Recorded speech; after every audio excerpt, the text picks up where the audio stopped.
Assalamualaikum warahmatullahi wabarakatuh. Selamat bertemu kembali di channel saya. Semoga untuk teman-teman semua kabarnya baik-baik saja. Nah, teman-teman, di sini saya sedikit informasi dan edukasi buat teman-teman semua yang mungkin saat ini pembelian motornya secara kredit ataupun secara mencicil. Tentunya teman-teman harus menyelesaikan untuk pembayarannya sesuai dengan yang sudah dijadwalkan.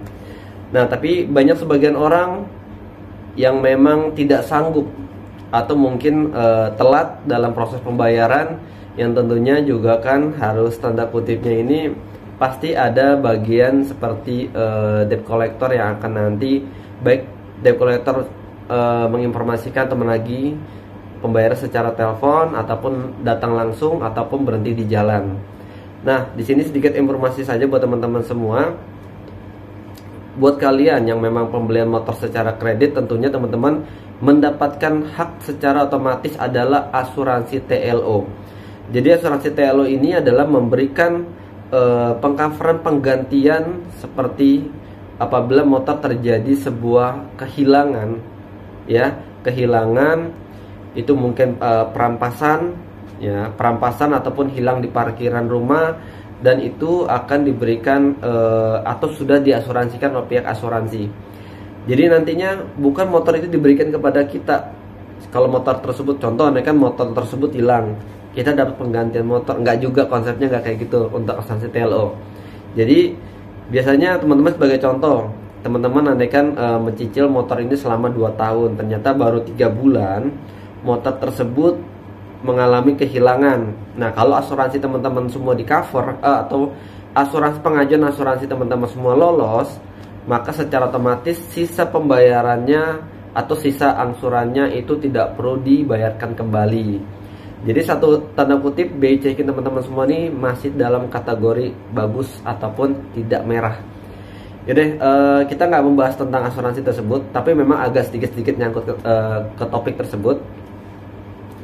Nah, jadi teman-teman, kalau teman-teman membeli motor secara kredit atau mencicil, secara otomatisnya juga kan ada mungkin yang bermasalah dari segi keuangan, lupa, atau mungkin juga masalah ekonomi lah intinya. Sedikit informasi saja, biasanya kalau motor teman-teman semua telat dalam kategori waktunya itu selama 1 bulan, biasanya itu teman-teman akan diingatkan atau mungkin ditelepon oleh pihak debt collector yang memang masih under leasingnya.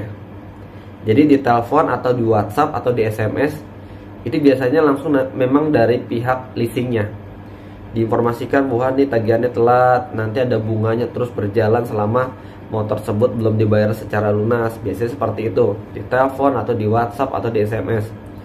Nah, kalau itu telat selama 1 bulan, ini setahu saya ya, setahu saya untuk 2 bulan, menjelang 2 bulan itu biasanya sudah ada DC resmi.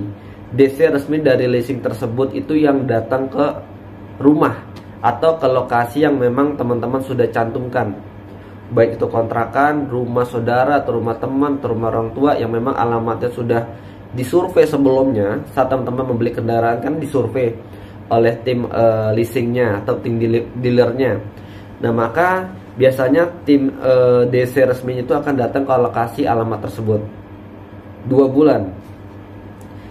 Jadi bukannya 2 bulan langsung motor dirampas, itu enggak juga. Biasanya seperti itu teman-teman untuk prosedurnya.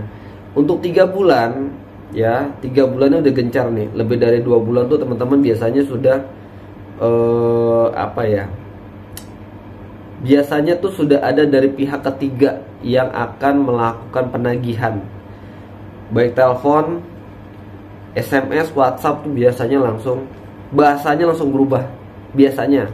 Jadi biasanya kalau masih under leasing tuh bahasanya masih sopan, masih enak. Ini bahasanya sudah mulai keras biasanya. Dan biasanya tuh kalau teman-teman sering ngelihat mata elang, itu udah pihak ketiga teman-teman.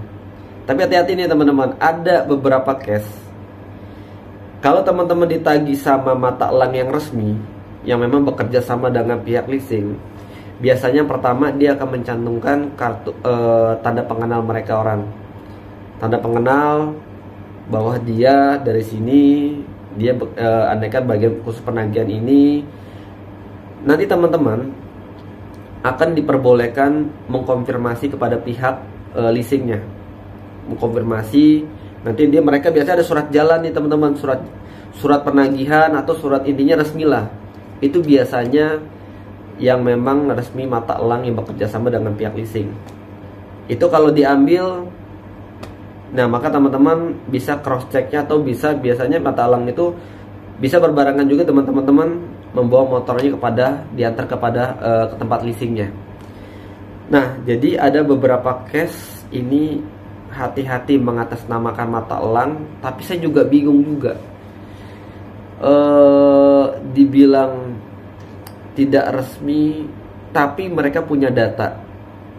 Jadi ada beberapa case ini, rekan-rekan yang sebelumnya mungkin yang pernah info ke saya. Jadi dia itu diberhentikan di jalan,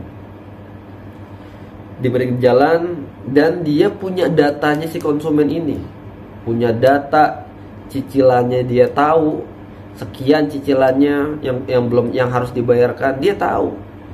Dia beranggapan ya sudahlah, karena memang saya menyadari bahwa motor itu telat yang memang kemungkinan kalau ditarik di jalan kemungkinan akan diambil. Ditariklah itu motor dengan mata elang. Dia pikir motor tersebut akan dibawa kepada pihak leasingnya. Nah, jadi lambat laun itu dia dapat konfirmasi dari pihak leasing. Kaget dong, bahwa kok ditagih lagi, sedangkan motor udah ditarik gitu kan. Motor udah ditarik.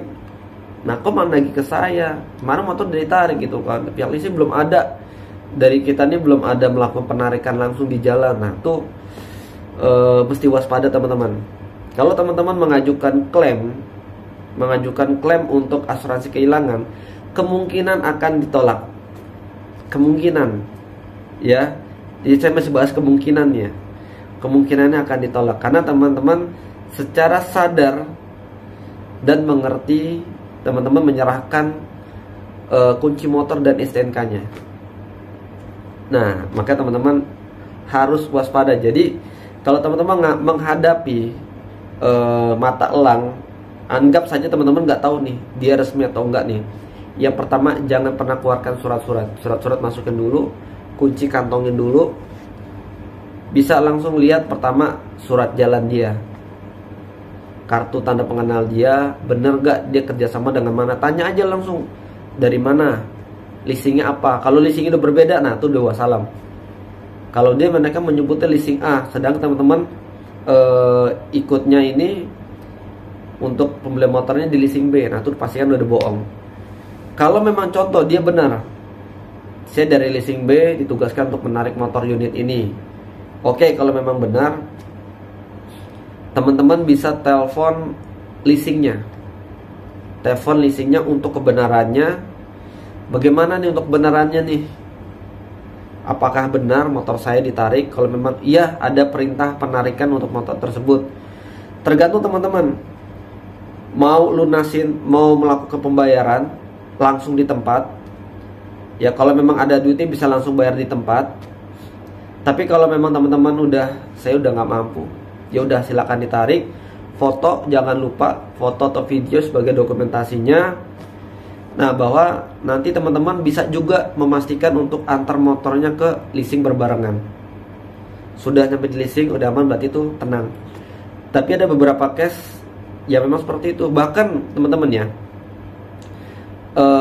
case ini menurut saya mengatasnamakan mata elang. Mereka punya data, main tarik-tarik aja, padahal motor tersebut masih bisa dibilang telatnya itu mungkin hanya beberapa minggu saja. Nah, ini faktornya saya juga nggak tahu ya. Nggak mungkin mereka orang punya data kalau memang nggak ada orang dalam yang informasi data tersebut.